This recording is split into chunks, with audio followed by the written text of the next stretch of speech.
நம்ம வந்து ஆங்கில கிழக்கிந்திய கம்பெனியின் ஆட்சி 1773 ஆல்ரெடி பார்த்துருக்கோம். 1773லேருந்து 1858 வரைக்கும் ஆல்ரெடி பார்த்துருக்கோம். இப்போ நம்ம என்ன பார்க்கணும் அப்படின்னா, இங்கிலாந்து அரசின் ஆட்சி 1858லேருந்து 1947 வரைக்கும் நம்ம பார்க்கணும். 1858லேருந்து 1947 காலகட்டங்களில் வந்து இப்போ நம்ம பார்க்கணும். ஆல்ரெடி என்ன பார்த்துருக்கோம் அப்படின்னா, ஒழுங்குமுறை சட்டம் வந்து பார்த்துருக்கோம் 1773. அடுத்தது பிட் இந்திய சட்டம் 1784, பிட் இந்திய திருத்த சட்டம் 1786 பார்த்துருக்கோம். கார்ன்வாலிஸுக்காகவே பிட் இந்திய திருத்த சட்டம் 1786 பண்ணாங்க அப்படின்னு பார்த்தோம். அடுத்தது பட்டய சட்டம் 1793 பார்த்தோம். அடுத்தது 1813 பார்த்தோம். 1833, அடுத்தது 1853 இதெல்லாம் பார்த்தோம். 1813 தான் கல்விக்காக 1 லட்சம் ரூபாயும் கிறிஸ்துவ அமைப்பின் மதத்தினை வந்து பரப்புவதற்கு பிரிட்டிஷ் இந்தியாவிற்குள் நுழையிறதுக்கு வந்து அனுமதி வந்து வழங்கியிருப்பாங்க. ஃபஸ்ட்டு பட்டய சட்டம் 1793 வந்து அனுமதி வழங்கியிருக்க மாட்டாங்க அப்படின்லாம் பார்த்தோம். அடுத்தது வில்லியம் பெண்டிங் பிரபு வந்து இந்தியாவின் கவர்னர் ஜெனரல் அப்படின்னு அழைக்கப்படுறாரு. அதாவது வங்காள கவர்னர் ஜெனரல் வந்து இந்தியாவின் கவர்னர் ஜெனரல் அப்படின்னு அழைக்கப்படுவார். எந்த பட்டய சட்டத்தின்படினா 1833 படி அப்படின்னு பார்த்தோம். அப்படி அழைக்கப்பட்ட முதல் நம்பர் வந்து வில்லியம் பெண்டிங் பிரபு அப்படின்லாம் பார்த்தோம்.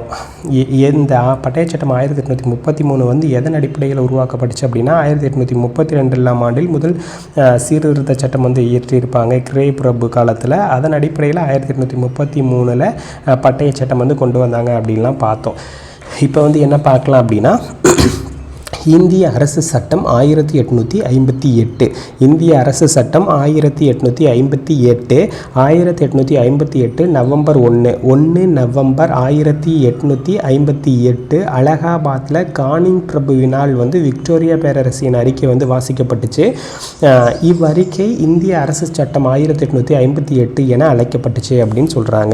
இது எதுக்காக இதை வந்து கம்பெனி இந்த சட்டம் வந்து கொண்டு வந்தாங்க அப்படின்னா, 1857 பெரும்புரட்சி வருது. இந்த பெரும்புரட்சியின் காரணமாக வந்து மக்கள்லாம் போராடி கம்பெனியோட ஆட்சிக்கு வந்து ஒரு முடிவு கட்டிடுறாங்க. ஓகேங்களா? இந்த பெரும்புரட்சி ஏன் ஏற்பட்டுச்சு அப்படிங்கிறதே நமக்கு தெரியும். 1848லேருந்து 56 வரைக்கும் டல்கோசி இருப்பார். டல்கோசியோட ஒரு நாடு இணைப்பு கொள்கை வந்து ஒரு வாரிசு இழப்பு கொள்கை வந்து ஒரு முக்கியமான காரணம் பெரும்புரட்சிக்கு அப்படின்னு சொல்லுவாங்க. காரணம் எல்லாமே வந்து டல்கோசி பீரியடில் நடந்த சம்பவம் தான். அதுக்கப்புறம் டல்கோசி எப்போ இருப்பார்? 1846லேருந்து 1856 பீரியடில் வந்து டல்கோசி இருப்பார். 57லேருந்து வந்து கானிங் வருவார். கானிங் பீரியடில் வந்து பெரும்புரட்சி வந்து ஏற்படும். ஓகேங்களா? கானிங் பீரியடில் பெரும்புரட்சி ஏற்படும். கானிங் 1 நவம்பர் அந்த பெரும்புரட்சிலாம் முடிஞ்சதுக்கப்புறம் 1 நவம்பர் 1858 அலகாபாத்தில் கானிங் பிரபுவினால் விக்டோரியா பேரரசின் அறிக்கை வாசிக்கப்பட்டது. அவ்வறிக்கை வந்து இந்திய அரசு சட்டம் 1858 அப்படின்னு அழைக்கப்படுது. அடுத்தது இச்சட்டத்தின்படி ஆங்கில கிழக்கிந்திய கம்பெனி வணிக குழுவின் ஆட்சி வந்து முடிவுக்கு வருது. இந்திய அரசு சட்டம் 1858 ஆனது இந்திய மக்களின் மேக்னா கார்த்தா அப்படின்னு சொல்கிறாங்க. இந்திய அரசு சட்டம் 1858 ஆனது இந்திய மக்களின் மேக்னா கார்த்தா உரிமை சாசனம் அப்படின்னு சொல்கிறாங்க. இந்திய அரசு சட்டம் 1858 ஆனது இந்திய மக்களின் மேக்னா கார்த்தா அப்படின்னு சொல்கிறாங்க. இந்த மாதிரி மேக்னா கார்த்தானே ஒரு 10 கொஷினாவது இருக்கும் நம்ம படிக்கிறதுல. ஓகேங்களா? இந்த கல்விக்காக சார்லஸ் அறிக்கை வந்து மேக்னா கார்த்தா. அடுத்தது கோப்ரா ஆக்ட் வந்து நுகர்வோர் பாதுகாப்பு சட்டம் வந்து நுகர்வோர்களின் மேக்னா கார்த்தா அப்படின்னு சொல்லுவாங்க. அடுத்து நமக்கு அரசியல் அமைப்பிலேயே மேக்னா கார்த்தான்னு ஒன்று இருக்குது. பல மேக்னா கார்த்தா அப்படிங்கிற மாதிரி நமக்கு ஆன்சராக வர மாதிரி நிறைய கொஸ்டின்ஸ் இருக்குது. ஓகேங்களா? இந்திய அரசு சட்டம் 1858 ஆனது இந்திய மக்களின் மேக்னா கார்த்தா உரிமை சாசனம் என்று அழைக்கப்படுகிறது. 1857ஆம் ஆண்டு ஏற்பட்ட சிப்பாய் கழகத்தின் முடிவாக விக்டோரியா மகாராணியின் பேரறிக்கை அமைந்தது. இந்த சட்டம் இந்திய அரசை இங்கிலாந்து அரசின் நேரடி ஆட்சியின் கீழ் வந்து கொண்டு வருவதாக அமைந்தது. இது ரொம்ப முக்கியம். இந்த சட்டம் இந்திய அரசை இங்கிலாந்து அரசின் நேரடி ஆட்சியின் கீழ் கொண்டு வருவதாக அமைந்தது. இதோட என்னென்ன சிறப்பு அம்சம் அப்படின்னு பார்த்தா, இந்த அரசு சட்டம் 1858 மற்றொரு பெயர் என்ன அப்படின்னா இந்திய நல்லாட்சி சட்டம் அப்படின்னு சொல்கிறாங்க. இந்திய நல்லாட்சி சட்டம் அப்படின்னு சொல்கிறாங்க. இச்சட்டத்திற்கு பிறகு இந்தியாவின் கவர்னர் ஜெனரல் இனி இந்திய வைஸ்ராய் அல்லது இந்திய அரச பிரதிநிதி அப்படின்னு அழைக்கப்படுவார் அப்படின்னு சொல்கிறாங்க. இவ்வாறு அழைக்கப்பட்ட முதல் அரச பிரதிநிதி வந்து கானிங் பிரபு. கடைசியாக அழைக்கப்பட்டவர் யார் அப்படின்னா மவுண்ட் பேட்டன் பிரபு. ஓகேங்களா, இந்திய வைஸ்ராய் அல்லது இந்திய அரசு பிரதிநிதி அப்படின்னு அழைக்கப்படுவார். ஓகேங்களா, கடைசியாக அழைக்கப்பட்ட இந்திய கவர்னர் ஜெனரல் யார் அப்படின்னா கானிங் தான். ஃபஸ்ட்டு வைஸ்ராய் யார், இந்தியாவோட ஃபஸ்ட்டு வைஸ்ராய் யார் அப்படின்னாலும் கானிங் தான். ஓகேங்களா, அடுத்தது இந்தியா ஆங்கிலேய முடியரசின் பெயரால் அரசு செயலர் மூலம் ஆளப்படும் அப்படின்னு கூறப்பட்டுச்சு. இந்தியா மற்றும் இங்கிலாந்திற்கு இடையே ஒரு அயலுறவு செயலர் நியமிக்கப்பட்டார். இந்த அரசு செயலர் அயலுறவு செயலர் ரெண்டுமே ஒரே இதை தான் ரெண்டு வேர்டாக சொல்கிறாங்க. ஓகேங்களா, அதை நம்ம கன்ஃபியூஸ் ஆகிக்கக்கூடாது. ஒன்று நம்ம அரசு செயலர்னு ஞாபகம் வச்சுக்கணும், இல்லைன்னா அயலுறவு செயலர் அப்படின்னு ஞாபகம் வச்சுக்கணும். ஏன் அப்படின்னா 1858 கம்பெனியோட ஆட்சிக்கு வந்து முடிவுக்கு கொண்டு வராங்களா. ஸோ அதனால் அவங்க என்ன பண்ணுவாங்க அப்படின்னா இயக்குனர் குழுவையும் அந்த 6 பேர் இருந்த கட்டுப்பாட்டு குழுவையும் வந்து நீக்கிடுவாங்க. இதெல்லாம் நீக்கிட்டாங்க அப்படின்னா ஆனால் ஆலோசனை குழு வந்து இருக்கும். அந்த 4 பேர் இருப்பாங்கள்ல, 3+1 சட்ட ஆலோசகர், அவங்க வந்து இருப்பாங்க. இயக்குனர் குழுவையும் கட்டுப்பாட்டு குழு 6 பேர் இருப்பாங்க, அவங்களையும் வந்து ரிமூவ் பண்ணிவிட்டு அவங்களுக்கு பதிலாக ஒரு அரசு செயலரையும் அவருக்கு ஹெல்ப் பண்ணுறதுக்கு ஒரு 5 உறுப்பினர்கள் கொண்ட இந்திய கவுன்சிலையும் வந்து அமைச்சிருப்பாங்க. ஓகேங்களா, நல்லா ஞாபகம் வச்சுக்கணும். இந்தியாவை பொறுத்த வரைக்கும் இந்தியாவில் யார் இருப்பா அப்படின்னா வைஸ்ராய் இருப்பார். அடுத்தது அவருக்கு கூட வந்து 4 பேர் இருப்பாங்க, ஆலோசனை குழு 4 பேர் இருப்பாங்க. அது அப்படியே தான் இருக்காங்க. இது வந்து இந்த செட்டப் எங்கே இருக்குது அப்படின்னா இங்கிலாந்தில் இருக்குது. ஓகேங்களா, இங்கிலாந்தில் இந்த அரசு செயலர் இல்லைன்னா அயலுறவு செயலர் ரெண்டுமே ஒரே இது தான், 2 வேர்டாக சொல்கிறாங்க. நம்ம அதனால எதுவும் கன்ஃபியூஸ் ஆகிக்கக்கூடாது. அரசு செயலர் அல்லது அயலுறவு செயலர் அப்படிங்கிறவர் யார் அப்படின்னா கேபினெட் அமைச்சரவையில், இங்கிலாந்தில் இருக்கிற கேபினெட் அமைச்சரவையில் இருக்கிற ஒரு ஆள். ஓகேங்களா, ஒரு அமைச்சர் அப்படின்னு வச்சுக்கோங்க. அந்த அமைச்சர் மூலியமாக வந்து இந்தியாவை வந்து அவங்க ஆட்சி செய்வாங்க அப்படிங்கிற மாதிரி சொல்கிறாங்க. அயலுறவு செயலர் அல்லது அரசு செயலர் அப்படிங்கிறவர் யார் அப்படின்னா இங்கிலாந்தில் இருக்கிற அமைச்சரவையில் இருக்கிற ஒரு ஆள். அவருக்கு ஹெல்ப் பண்ணுறதுக்கு 5 பேர், 1+5 பேர் யார் அப்படின்னா இந்திய கவுன்சில் அப்படின்னு சொல்கிறாங்க. 5 உறுப்பினர்கள் கொண்ட இந்திய கவுன்சில் எனும் அமைப்பு ஏற்படுத்தப்படும். இதன் விளைவாக ஆங்கில கிழக்கிந்திய கம்பெனியின் இயக்குனர் குழுவும் கட்டுப்பாட்டு குழுவும் ஒழிக்கப்பட்டது. ஆங்கிலேய முடியரசும் நாடாளுமன்றமும் அரசியல் அமைப்பின் அடிப்படையில் இந்தியாவை ஆளும் பொறுப்பை ஏற்றுக்கொள்ளும் என கூறப்பட்டது. ஆங்கிலேய முடியரசும் நாடாளுமன்றமும் அரசியலமைப்பின் அடிப்படையில் இந்தியாவை ஆளும் பொறுப்பை ஏற்றுக்கொள்ளும் என கூறப்பட்டது அப்படின்னு சொல்கிறாங்க. இந்த இதில் இந்திய அரசு சட்டம் 1858 அவ்வளோதான். இந்திய அரசு சட்டம் 1858 என்ன சொல்லுது, 1 நவம்பர் 1858 விக்டோரியா மகாராணி பேரறிக்கை வந்து வாசிக்கிறாங்க. அதன் அடிப்படையில் 1858 அரசு சட்டம் வந்து கொண்டு வராங்க. இது மேக்னா கர்த்தா, இந்திய மக்களின் மேக்னா கர்த்தா அப்படின்னு சொல்கிறாங்க. இதன் அடிப்படையில் இந்த சட்டம் கொண்டு வரதோட அடிப்படை நோக்கம் என்ன அப்படின்னா கம்பெனியோட டைரக்டரையும் கட்டுப்பாட்டுக்குழுவையும் நீக்கிட்டு அதுக்கு பதிலாக ஒரு அரசு செயலரையும் ஒரு 5 பேர் கொண்ட இந்திய கவுன்சிலையும் ஏற்படுத்துகிறாங்க. எப்படி வச்சுக்கலாம் அப்படின்னா இந்த செட்டப் வந்து இங்கிலாந்தில் தான் இருக்கும் அப்படிங்கிறத நம்ம மறந்துடக்கூடாது. ஓகேங்களா, இந்த செட்டப் வந்து இங்கிலாந்தில் தான் இருக்கும். ஓகேங்களா, அவங்களுக்கு இங்கிலாந்தில் ஒரு ரூமுக்குள்ளே 1+5 அப்படிங்கிற ஒரு பேரில் இருப்பாங்க. ஒரு அரசு செயலரும் 5 உறுப்பினர்கள் கொண்ட இந்திய கவுன்சில் இருக்கும். அவங்க மூலியமாக வந்து இந்தியாவை வந்து இங்கிலாந்து அரசு வந்து ஆளும் அப்படின்னு தான் இந்த சட்டத்தில் சொல்கிறாங்க. நெக்ஸ்ட் என்ன சொல்கிறாங்க அப்படின்னா கிழக்கிந்திய கம்பெனியின் படை கலைக்கப்பட்டு இங்கிலாந்து அரசின் படைகளோடு இணைக்கப்படும் என அறிவிக்கப்பட்டது. இந்தியாவில் உள்ள ஆங்கிலேயருக்கு சொந்தமான பகுதிகளை மேலும் விரிவுபடுத்தும் நோக்கம் வந்து இல்லை அப்படின்னு சொல்கிறாங்க. 1861 அமைக்கப்படும் சட்டமன்றத்தில் இந்திய பிரதிநிதிகள் நியமிக்கப்படுவார்கள் என இச்சட்டம் வந்து கூறுது. 1861 அமைக்கப்படும் சட்டமன்றத்தில் இந்திய பிரதிநிதிகள் வந்து நியமிக்கப்படுவார்கள் அப்படின்னு இந்த சட்டம் வந்து சொல்லுது. கல்வி மற்றும் பொதுப்பணி திட்டங்கள் முடுக்கிவிடப்படும் எனவும் கூறப்பட்டுச்சு அப்படின்லாம் சொல்கிறாங்க. சார்லஸ் வூட் அறிக்கை வந்து எப்போ அப்படின்னா கல்வியின் மகாசாசனம் என்ன சொன்னோம்ல, அந்த சார்லஸ் வூட் அறிக்கை வந்து எப்போனா 1854 அப்படின்னு நமக்கு தெரியும். ஓகேங்களா, இந்திய அரசு சட்டம் 1858 அப்புறம் 2 கவுன்சில் சட்டம் வந்து போட்டிருப்பாங்க. அதாவது கவுன்சில் சட்டம் அப்படின்னா என்ன, அங்கே 1+5 உறுப்பினர்கள் இருக்காங்கல்ல, அந்த கவுன்சிலால் முடிவு பண்ணக்கூடிய சட்டம். ஓகேங்களா, அந்த கவுன்சில் பார்த்து முடிவு பண்ணுற 2 சட்டம் வந்து வந்திருக்கும். இந்திய கவுன்சில் சட்டம் 1861 1892 2 சட்டம் வந்து கொண்டு வந்திருப்பாங்க. அந்த 2 சட்டத்தையும் ஒன் பை ஒன்னாக பார்க்கலாம். ஒரே ஒரு பாயிண்ட் வந்து விட்டுட்டோம். ஓகேங்களா, அயலுறவு செயலர் அவ்வாறு நியமிக்கப்பட்ட ஃபஸ்ட்டு அயலுறவு செயலர் யார் அப்படின்னா சர் சார்லஸ் வுட் அப்படின்னு சொல்லியிருக்காங்க. நான் பின்னாடி பார்க்க வரப்போ தான் அதை மிஸ் பண்ணிட்டோம் அப்படின்னே தெரியுது. ஓகேங்களா, சர் சார்லஸ் வுட்டு தான் அந்த ஒரு செயலர், அரசு செயலர் இல்லைன்னா அயலுறவு செயலர்னு சொல்லியிருக்காங்கல்ல, அப்படி அந்த ஒரு அயலுறவு செயலர் ஃபஸ்ட்டு ஆள் யார் அப்படின்னா சர் சார்லஸ் வுட்டு. அவருக்கு ஹெல்ப் பண்ண ஒரு 5 பேர் வந்து போட்டிருப்பாங்க. சர் சார்லஸ் வுட் வந்து இந்திய கவுன்சில் சட்டத்திற்கான வரைவினை 1861 ஜூன் 6ஆம் தேதி 6/6/1861 வந்து இங்கிலாந்து பாராளுமன்றத்தில் மசோதாவை வந்து தாக்கல் செய்கிறாரு சர் சார்லஸ் வுட்டு. வைஸ்ராயின் நிர்வாக குழுவில் இருந்த உறுப்பினர்களின் எண்ணிக்கை 4லிருந்து 5ஆக வந்து உயர்த்தப்பட்டுச்சு. என்ன அப்படின்னு உங்களுக்கு தெரியும்னு நினைக்கிறேன். அந்த வைஸ்ராய் நிர்வாக குழு அப்படின்னா அவங்களுக்கு வந்து 3 பேர் ஆலோசனை கொடுக்கறதுக்கு இருப்பாங்கல்ல, 3 பேர் இருந்தாங்க. அடுத்தது ஒரு சட்ட ஆலோசகர் வந்து வந்தார், மெக்காலே பிரபு. இப்போ வந்து அதை வந்து 5ஆக மாற்றிட்டாங்க. வைஸ்ராயின் நிர்வாக குழுவில் இருந்த உறுப்பினர்களின் எண்ணிக்கை 4லிருந்து 5ஆக மாறிடுச்சு அப்படின்னு சொல்கிறாங்க. அரச பிரதிநிதியின் நிர்வாக குழு மத்திய சட்டமன்றமாக விரிவுபடுத்தப்பட்டது. அரசு பிரதிநிதியார்னா வைஸ்ராயோட நிர்வாக குழு வந்து அந்த 5 பேர் மத்திய சட்டமன்ற விரிவுபடுத்தப்பட்டது. 6 முதல் 12 வரையிலான கூடுதல் உறுப்பினர்களை வைஸ்ராய் நியமித்துக் கொள்ள அதிகாரம் வழங்கப்பட்டது. கூடுதல் உறுப்பினர்களில் இந்தியர்கள் பெரும்பாலானோர் நியமிக்க வாய்ப்பாக இந்த சட்டம் வந்து அமைஞ்சிச்சு அப்படின்னு சொல்கிறாங்க. அதாவது அந்த சட்டத்தை 1861 சட்டத்தில் என்ன முடிவு பண்ணுறாங்க அப்படின்னா, அதாவது இப்போ நம்ம ஆட்சி பண்ணுறது வந்து இந்தியர்களை தான் ஆட்சி பண்ண போகிறோம். அவங்களோட ஒத்துழைப்பு இல்லாமல் இந்தியாவை வந்து ஆட்சி பண்ண முடியாது. ஸோ அதனால் நிர்வாக குழு, அதாவது வைஸ்ராய் இருக்கார், அவருக்கு ஹெல்ப் பண்ணுறதுக்கு வந்து 4 பேர் இருக்காங்க. அவரோட சேர்த்து இப்போ 5 பேர் இருக்காங்க. அந்த 5 பேர் வந்து மத்திய சட்டமன்றமாக வந்து ஆக்குறாங்க.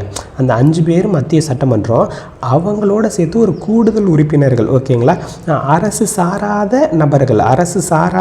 இப்போ இந்த 5 பேர் வந்து அரசு சார்ந்த நபர்கள். இந்த அரசு சாராத நபர்கள் வந்து 6 முதல் 12 வரையிலான உறுப்பினர்கள் வந்து கூடுதலாக வச்சுக்கலாம் அப்படின்னு அது வைஸ்ராய்க்கு வந்து அதிகாரம் கொடுக்குறாங்க இந்திய கவுன்சில் எங்கே இருப்பாங்க? இங்கிலாந்தில் இருப்பாங்க.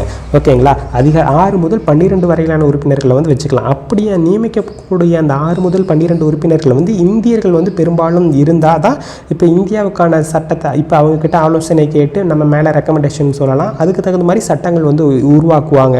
அப்படிங்கிற அடிப்படையில் தான் இந்தியர்கள் வந்து பெரும்பாலானோர் வந்து நியமிக்கப்பட்டாங்க. இங்கே நல்லா பார்த்துக்கணும், பின்னாட்களில் வந்து இந்த கவுண்ட்டு தான் 6 முதல் 12 கவுண்ட்டு தான் இன்க்ரீஸ் ஆகிட்டே வரும். ஓகேங்களா, அனைத்து மாகாணங்களிலும் சட்டமன்றங்கள் ஏற்படுத்தப்பட்டு அவற்றிலும் கூடுதல் உறுப்பினர்களின் எண்ணிக்கை 4 முதல் 8ஆக நிர்ணயிக்கப்பட்டது. அனைத்து மாகாணங்களிலும், இப்போ அனைத்து மாகாணங்களில்னா வங்காளத்தை தவிர பாம்பே, சென்னையிலாம் வந்து கூடுதல் உறுப்பினர்களோட எண்ணிக்கை மட்டும் 4 முதல் 8ஆக வந்து நிர்ணயிக்கிறாங்க. அவங்களுக்கு ஆளுநருக்கு ஆலோசனை பண்ணுறதுக்கு 2 பேர் இருப்பாங்க. ஓகேங்களா, இதை இங்கே மறந்துடக்கூடாது, இங்கே கொடுத்துருக்க மாட்டாங்க. 2 பேர் இருப்பாங்க. அனைத்து மாகாணங்களிலும் சட்டமன்றங்கள் வந்து ஏற்படுத்தப்பட்டு அவற்றிலும் கூடுதல் உறுப்பினர்கள் எண்ணிக்கை 4 முதல் 8ஆக வந்து மாறி இருக்கும். சட்ட ரீதியான விவகாரங்களை மேற்கொள்ளும் போது இந்தியர்களுக்கும் இதில் இடம் பெறுவதனால் இச்சட்டம் வந்து முக்கியமாக அமைஞ்சிச்சு அப்படின்னு சொல்கிறாங்க. இந்த சட்டமன்றம் அதிகாரம் வழங்கும் கொள்கை பின்வந்த காலங்களில், குறிப்பாக 1937 மாகாணங்களுக்கு முழுமையான சுயாட்சியை வழங்க வழிவகுத்தது. இந்த சட்டமன்ற அதிகாரம் வழங்கும் கொள்கை பின்வந்த காலங்களில், குறிப்பாக 1937 மாகாணங்களுக்கு முழுமையான சுயாட்சி வழங்க வழிவகுத்தது. இப்போ தான் இப்போ இந்த சட்டத்தின்படி தான் எல்லா மாகாணங்கள்லேயும் வந்து சட்டமன்றம் வந்து உருவாகியிருக்கு. ஓகேங்களா, 1861 படி தான் எல்லா மாகாணங்களிலும் சட்டமன்றம் வந்து உருவாகியிருக்கு. எல்லா மாகாணங்களும் இல்லை, முக்கியமாக நம்ம சென்னை, பாம்பே, அடுத்தது இங்கே கொடுத்துருக்காங்கல்ல. இந்த சட்டத்தின் தொடர்ச்சியாக வங்காளத்தில் 1862லையும், பஞ்சாபில் 1866லையும், 1897 வடமேற்கு எல்லை மாகாணங்கள் பகுதிகளிலும் சட்டப்பேரவை அமைக்கப்பட்டுச்சு அப்படின்னு சொல்கிறாங்க. இங்கே ஒரு டவுட் வரலாம், மேலவையா கீழவையா, ஓரவை இருந்துச்சா? இந்த மாதிரி சட்ட மேலவை சட்ட கீழவைங்கிற கான்செப்டே அப்போதைக்கெலாம் இல்லை. ஓகேங்களா, அப்போ என்ன இது இருந்துச்சு அப்படின்னா, ஒரு ஆளுநர் இருப்பார், அவருக்கு வந்து ஆலோசனை பண்ணுறதுக்கு 2 பேர் இருப்பாங்க. அதோட கூடுதல் உறுப்பினர்களாக வந்து 4 முதல் 8 உறுப்பினர்கள் வந்து அந்த இதில் இருப்பாங்க. ஓகேங்களா, ஆளுநர் 2 பேர், ஆலோசனை குழு, அதுக்கடுத்தது ஒரு 4லிருந்து 8 பேர் வந்து நம்ம ஆளுங்க இந்தியர்கள் வந்து இருந்திருப்பாங்க. என்ன இருந்திருக்கு அப்படின்னா, அவசர காலங்களில் சட்டமன்றத்தின் ஒப்புதல் இன்றி 6 மாதத்திற்கு செல்லுபடியாகும் அவசர ஆணை பிறப்பிக்க வைஸ்ராய்க்கு அதிகாரம் வந்து வழங்கப்பட்டுச்சு. அவசர காலங்களில் சட்டமன்றத்தின் ஒப்புதல் இன்றி 6 மாதத்திற்கு செல்லுபடியாகும் அவசர ஆணை பிறப்பிக்க வைஸ்ராய்க்கு அதிகாரம் வந்து வழங்கப்பட்டுச்சு. இச்சட்டத்தின்படி 1862 கல்கத்தா, பம்பாய், சென்னையில் உயர்நீதிமன்றம் வந்து ஏற்படுத்தப்பட்டுச்சு. 1862 படி பம்பாய், சென்னை, கல்கத்தா, பம்பாய், சென்னையில் உயர்நீதிமன்றம் வந்து ஏற்படுத்தப்பட்டுச்சு. இதுக்கு முன்னாடி நம்ம ஒரு இதை மறந்துட்டோம். 1857 வந்து இதே மாதிரி பாம்பே, சென்னை, கல்கத்தாவில் வந்து பல்கலைக்கழகம் வந்து ஏற்படுத்தியிருப்பாங்க அப்படின்னு ஞாபகம் வச்சுக்கலாம். 1859 கானிங் பிரபுவினால் அறிவிக்கப்பட்ட இலாக்கா ஒதுக்கீட்டு முறையினை இந்த கவுன்சில் சட்டம் வந்து 1861 மிகவும் துல்லியமாக நடைமுறைப்படுத்தப்பட்டது அப்படின்னு சொல்கிறாங்க. 1859 கானிங் பிரபுவினால் அறிமுகப்படுத்தப்பட்ட இலாக்கா ஒதுக்கீட்டு முறையினை இந்த கவுன்சில் சட்டம் 1861 படி மிகவும் துல்லியமாக நடைமுறைப்படுத்தப்பட்டுச்சு. இந்த கவுன்சில் சட்டத்தின்படி 1861 அரசாங்க பணிகளில் இடஒதுக்கீட்டு முறை அறிமுகப்படுத்தப்பட்டுச்சு. இந்த கவுன்சில் சட்டத்தின்படி 1861 அரசாங்க பணிகளில் இடஒதுக்கீடு முறை வந்து அறிமுகப்படுத்தப்பட்டுச்சு. சட்டமன்ற கவுன்சிலில் 3 இந்தியர்களை வந்து கானிங் பிரபு வந்து நியமித்தார். சட்டமன்ற கவுன்சிலில் 3 இந்தியர்களை வந்து கானிங் பிரபு வந்து நியமித்தார் அப்படின்னு சொல்கிறாங்க. அந்த 3 உறுப்பினர்கள் யார் அப்படின்னா, அந்த 6 முதல் 12 கூடுதல் உறுப்பினர்கள் இருப்பாங்கள்ல, அவ்வாறு நியமிக்கப்பட்ட அந்த 3 இந்தியர்கள் யார் அப்படிங்கிற மாதிரி சொல்கிறாங்க. பனாரஸ் அரசர், பாட்டியாலா அரசர், சர் தினகர் ராவ். பனாரஸ் அரசர், பாட்டியாலா அரசர், தினகர் ராவ் அப்படின்னு சொல்கிறாங்க. நமக்கு இலாக்கா முறை அப்படின்னா என்ன அப்படின்னா, இப்போ அந்த 6 முதல் 12 உறுப்பினர்கள் இருக்காங்கல்ல, இப்போ வந்து அந்த 6 முதல் 12 உறுப்பினர்களில் வந்து இவங்களாம் நான் அஃபிஷியல் மெம்பர்ஸ். இவங்களுக்கு வந்து இப்போ நீங்கள் வந்து சட்டம் ரிலேட்டடான ஆலோசனை கொடுங்க, நீங்கள் வந்து ஃபினான்ஷியல் ரிலேட்டடான ஆலோசனை கொடுங்க, நீங்கள் வந்து கல்வி ரிலேட்டடான ஆலோசனை கொடுங்க, நீங்கள் வந்து போக்குவரத்து ரிலேட்டடான ஆலோசனை கொடுங்க. அந்த மாதிரி இலாக்கா வந்து ஒதுக்கி அந்தந்த இப்போ ஒரு இப்போதைக்கு இருக்கிற அமைச்சர் இருக்காங்கல்ல, அதோட பேஸ் இதுதான். ஓகேங்களா. இலாக்கா ஒதுக்கீடு முறை 1859 கானிங் பிரபுவினால் அறிமுகப்படுத்தப்பட்டிருக்கும். இலாக்கா ஒதுக்கீட்டு முறையினை இந்திய கவுன்சில் சட்டம் 1861 மிகவும் துல்லியமாக நடைமுறைப்படுத்தியது அப்படின்னா இதுதான் அதோட கான்செப்ட். இப்போ எத்தனை பேர் இருப்பாங்க?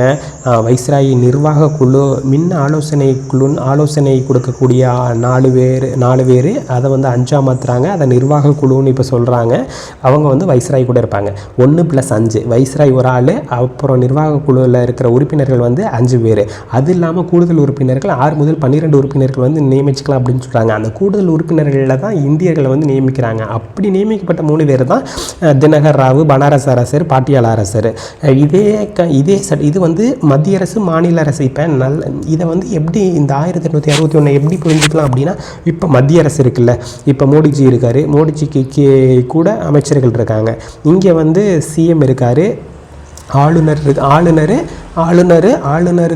கீழே அந்த சிஎம்லாம் இருக்காங்கள்ல, அந்த செட்டப்பை அப்படியே கொஞ்சம் மனசில் நிறுத்தி அப்படி வச்சுக்கலாம். ஓகேங்களா. இப்போ சிஎம்லாம் அவங்களுக்கு ஆலோசனைக்கு கொடுக்கக்கூடிய ஒரு செட்டப்பில் இருக்காங்க. அங்கே வந்து குடியரசுத் தலைவர், பிரைம் மினிஸ்டரு, குடியரசுத் தலைவர் வந்து வைஸ்ராய் அப்படின்னும், அடுத்ததுக்கு அவங்களுக்கு நிர்வாக குழுவில் இருக்கக்கூடிய மீதி அந்த 6 to 12 பேர் வந்து பிரதமர் மற்றும் அமைச்சர்கள் அப்படிங்கிற மாதிரி ஒரு செட்டப்பில் நம்ம ஞாபகம் வச்சுக்கலாம். இந்திய கவுன்சில் சட்டம் 1892 பார்க்கலாம். 1892க்கு வந்துட்டோம். ஆனால் இப்போ நமக்கு 1885 ஐஎன்சி வந்து ஆரம்பிச்சிட்டாங்க. 1885 வந்து ஐஎன்சி ஆரம்பிச்சிருப்பாங்க. அந்த ஐஎன்சியோட வெற்றி தான் இந்த இந்திய கவுன்சில் சட்டம் 1892 அப்படிங்கிற மாதிரி சொல்கிறாங்க. மத்திய சட்டமன்றத்தில் கூடுதல் உறுப்பினர்களின் எண்ணிக்கையானது, மத்திய சட்டமன்றத்தில் வந்து கூடுதல் உறுப்பினர்கள் எண்ணிக்கை, மத்திய சட்டமன்றத்தில் அப்படின்னா எந்த சொல்கிறாங்க அப்படின்னா இஸ்ராயல் நிர்வாக குழுவை தான் மத்திய சட்டமன்றமாக மாற்றிருக்காங்க. அதில் கூடுதல் உறுப்பினர்களின் எண்ணிக்கையானது குறைந்தது 10 எனவும் அதிகபட்சமாக 16 அப்படின்னும் நியமிக்கிறாங்க. மத்திய சட்டமன்றம் இது வந்து மத்திய சட்டமன்றமாக மாறி இருக்கு. வைஸ்ராயோட நிர்வாக குழு மத்திய சட்டமன்றமாக மாறி இருக்கு. அதில் வந்து முன்ன வந்து 6லேருந்து 12 உறுப்பினர்கள் வந்து கூடுதல் உறுப்பினர்கள் நியமிச்சுக்கலாம்னு சொன்னாங்களா. இங்கே வந்து 10, குறைஞ்சபட்சம் 10 ஆகும், அதிகபட்சம் 16 அப்படின்னு நிர்ணயிக்கிறாங்க. அரசின் வரவு செலவு அறிக்கை மற்றும் நிதி கொள்கை பற்றி விவாதிக்க மற்றும் கேள்வி கேட்க கூடுதல் உறுப்பினர்களுக்கு அனுமதி வழங்கப்பட்டது. முன்ன வந்து அனுமதிச்சிருக்க மாட்டாங்க போல. அரசின் வரவு செலவு அறிக்கை மற்றும் நிதி கொள்கை பற்றிய விவாதிக்க வந்து மற்றும் கேள்வி கேட்க வந்து கூடுதல் உறுப்பினர்களுக்கு வந்து அனுமதி வந்து வழங்கியிருக்காங்க. அடுத்தது மாகாண சட்டமன்றங்களிலும் கூடுதல் உறுப்பினர்களின் எண்ணிக்கை வந்து அதிகரிச்சிருக்காங்க. அங்கே கூடுதல் உறுப்பினர்கள் முன்ன 4 to 8 பேர் இருக்காங்க. இங்கே வந்து கூடுதல் உறுப்பினர்கள் எண்ணிக்கை அதிகரிச்சிருக்காங்க அப்படின்னு தான் சொல்கிறாங்க. அலுவல் சாராத கூடுதல் உறுப்பினர்களை நியமனம் செய்ய மறைமுக தேர்தல் முறை அறிமுகப்படுத்தப்பட்டது. இது ரொம்ப முக்கியம். ஓகேங்களா? அலுவல் சாராத கூடுதல் உறுப்பினர்களை நியமிக்கிறதுக்கு தேர்தல் முறை, மறைமுக தேர்தல் முறை வந்து இந்த ஒரு பாயிண்ட்டு தான் பின்னாடி வர நிறைய இதுக்கு வந்து பேஸு. ஓகேங்களா? இதை பார்ப்போம். அலுவல் சாராத கூடுதல் உறுப்பினர்களை நியமனம் செய்ய மறைமுக தேர்தல் முறை வந்து அறிமுகப்படுத்துகிறாங்க. அந்த பின்னாட்களில் 1909 வந்து முஸ்லீம்களுக்கு தனி தொகுதி தராங்கன்னெலாம் நம்ம படிப்பு தெரியுங்களா? அதுக்கு இந்த ஒரு லைன் ரொம்ப பேஸு. அலுவல் சாராத கூடுதல் உறுப்பினர்களை நியமனம் செய்ய மறைமுக தேர்தல் முறை வந்து அறிமுகப்படுத்தப்பட்டது. அதாவது இந்த நியமனங்கள் வர்த்தகர்கள், ஜமீன்தார்கள், பல்கலைக்கழக மற்றும் மன்ற அமைப்புகளின் பரிந்துரைகளின் பேரில் வந்து முடிவு செய்யப்பட்டன அப்படின்லாம் சொல்கிறாங்க. அடுத்தது என்ன பார்க்கலாம்? ஓகேங்களா? இந்த இதில் 1892 இருக்கிற ஒரு 4-5 பாயிண்டில் வந்து எல்லா பாயிண்ட்டையுமே கொஞ்சம் முடிஞ்ச அளவுக்கு ஞாபகம் வச்சுக்கலாம். இது வந்து காங்கிரஸ் கிடைச்ச வெற்றி. மத்திய சட்டமன்றத்தில் கூடுதல் உறுப்பினர்களின் எண்ணிக்கை வந்து குறைஞ்சது 10 எனவும் அதிகபட்சம் 16 அப்படின்னும் நியமிக்கிறாங்க. அரசின் வரவு செலவு குறித்து கேள்வி கேட்கறதுக்கு கூடுதல் உறுப்பினர்களுக்கு வந்து பர்மிஷன் கொடுக்குறாங்க. மாகாண சட்டமன்றங்களிலும் கூடுதல் உறுப்பினர்களை வந்து இன்க்ரீஸ் பண்ணுறாங்க. அலுவல் சாராத கூடுதல் உறுப்பினர்களை நியமனம் செய்ய மறைமுக தேர்தல் முறை வந்து இன்ட்ரடியூஸ் பண்ணுறாங்க. அப்படி யாரெல்லாம் ஓட்டு போட்டாங்க மறைமுக தேர்தலில் அப்படின்னா வர்த்தகர்கள், ஜமீன்தார்கள், பல்கலைக்கழகம் மற்றும் மன்ற அமைப்புகளின் பரிந்துரையின் பேரில் வந்து முடிவு செஞ்சாங்க அப்படின்னு சொல்கிறாங்க. அடுத்தது நமக்கு நல்லா தெரிஞ்ச மிண்டோ மார்லி சீர்திருத்தம், மாண்டேகு செம்ஸ்ஃபோர்டு சீர்திருத்தம், இது ரெண்டையும் பார்க்கலாம். இப்போ லைனாக பார்க்கலாம். 1909 இந்திய கவுன்சில் சட்டம் மிண்டோ மார்லி சீர்திருத்தம் என்று அழைக்கப்பட்டது. 1909 இந்திய கவுன்சில் சட்டம் மிண்டோ மார்லி சீர்திருத்தம் அப்படின்னு அழைக்கப்பட்டது. இந்தியாவிற்கான அயலுறவு செயலாளர் மார்லி பிரபு, இந்தியாவின் வைஸ்ராய் மிண்டோ பிரபு, இவ்விருவரும் இந்த சட்டம் கொண்டு வர காரணமாக இருந்ததால் இவர்கள் பெயரில் இந்த சட்டம் வந்து அழைக்கப்பட்டுச்சு அப்படின்னு சொல்கிறோம். இப்போ நம்ம இங்கே நல்லா என்ன கவனிக்கணும் அப்படின்னா, யார் அயலுறவு செயலர், யார் வைஸ்ராய் அப்படின்னு மிண்டோ மார்லியில் வந்து மிண்டோ மார்லி சீர்திருத்தம், மிண்டோ மார்லி இதில் யார் அயலுறவு செயலர், யார் வந்து இந்திய வைஸ்ராய் அப்படின்னு ஸ்ப்ளிட் பண்ணி ஒரு இதாக மாற்றி கூட கேட்க வாய்ப்பு இருக்குது. இந்தியாவிற்கான அயலுறவு செயலர் வந்து மார்லி பிரபு. அதாவது ஒரு ஷார்ட்கட் என்ன சொல்லுவாங்க அப்படின்னா, மாமா வந்து வெளியே இருக்காங்க அப்படின்னா இந்தியாவுக்குள்ளே இல்லை, அங்கே இங்கிலாந்தில் நம்ம முன்னையே படித்தோம். எங்கே படித்தோம்? 1861 முன்னையே 58 ஒன்று படித்தோம். என்ன படித்தோம்? ஃபஸ்ட்டு அயலுறவு செயலர் யார்? Charles Wood. ஓகேங்களா? அயலுறவு செயலர் ப்ளஸ் இந்திய கவுன்சில் 5 பேருக்கு அவர் ஹெல்ப் பண்ண இந்திய செயலர். ஒரு ரூம் மாதிரியான செட்டப்பில் 1+15 பேர் இருப்பாங்க. அவர் வந்து அயலுறவு செயலர் வந்து அங்கே கேபினெட்டில் இருக்கக்கூடிய ஆள் அப்படின்லாம் படித்தோம்ல. இந்தியாவிற்கான அயலுறவு செயலர் வந்து மார்லி பிரபு.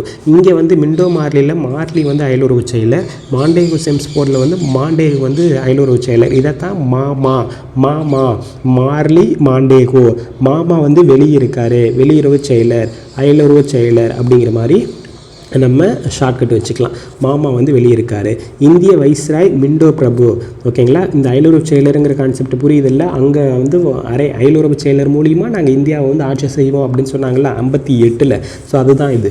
இந்தியாவிற்கான அயலுறவு செயலர் மார்லி பிரபு, இந்தியாவின் வைஸ்ராய். அப்போதைக்கு வைஸ்ராயாக இருந்தவர் யார் அப்படின்னா, ஃபஸ்ட்டு வைஸ்ராய் யார்? கானிங் பிரபுவா. இப்போ வைஸ்ராய் யார்? மிண்டோ பிரபு. இவங்க 2 பேரில் வந்து இது வந்து கொண்டு வந்ததுனால மிண்டோ மார்லி சீர்திருத்தம் 1909 அப்படின்னு சொல்கிறாங்க.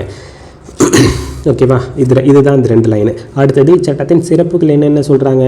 மத்திய சட்டமன்றம் கூடுதல் உறுப்பினர்களின் அதிகபட்ச எண்ணிக்கை 60ஆக மாற்றப்பட்டுச்சு. இதோட வளர்ச்சி நம்ம ஃபஸ்ட்லேருந்து பார்த்துக்கணும். ஓகேங்களா? ஃபஸ்ட்டு 6 முதல் 12 மாற்றிருப்பாங்க.